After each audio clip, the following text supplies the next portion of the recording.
Ayan guys, good morning mga ka-goat manager. So ngayon may bagong alaga dito si Utol. Isang painted bower. Yan. Kasing laki niya si Creamy. Yung ating boang. Ang laki.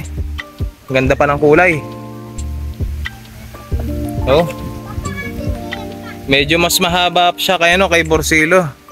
Si Borsilo bata pa eh. Ito 18 months tol, no? 18 months. Si Borsilo kaka 1 year lang. So mas malaki pa naman ang ihahaba nito ng Borsilo. Ang ganda oh, kinis ang kintab ng balahibo.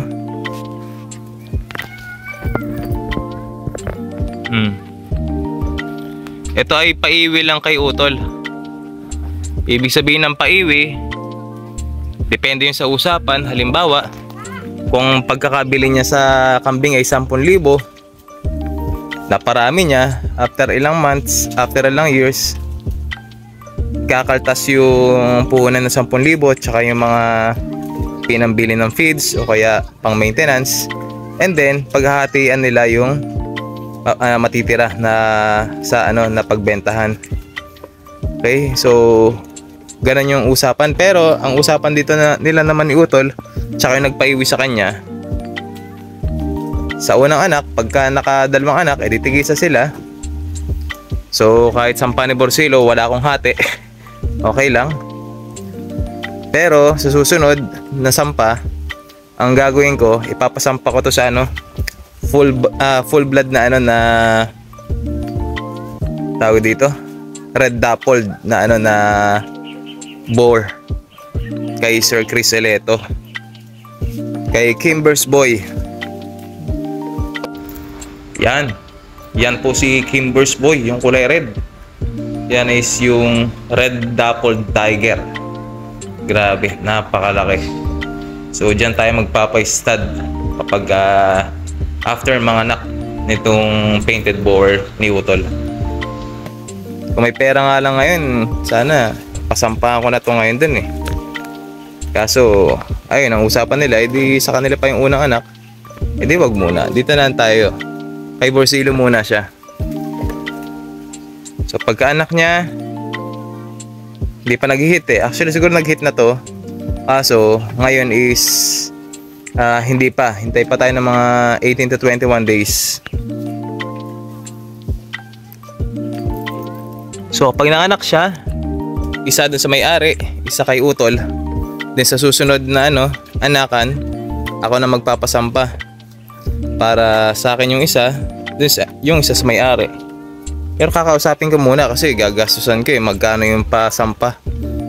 2.5 sa full blood na na red tiger, red dappled tiger.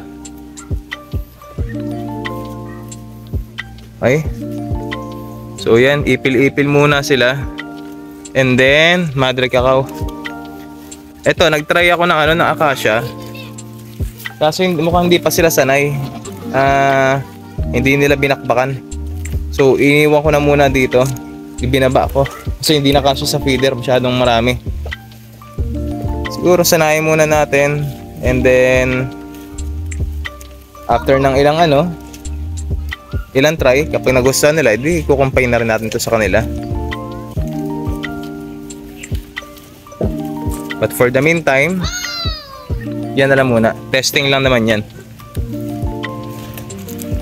Guys, oh, laki oh, tangkad, tangos pa ng ilong. 18 months old. Siguro nasa to, mga 35 to 40 kilogram. Ay hindi, mga ganun nga. Nasa 40 kilogram.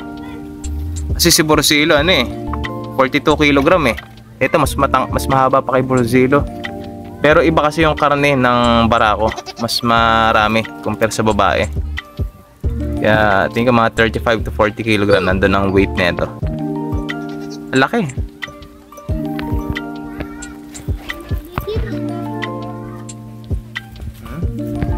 So ito si Floyd. Hi Floyd. Hi. Pinapadede niya itong mga ano, bisiro.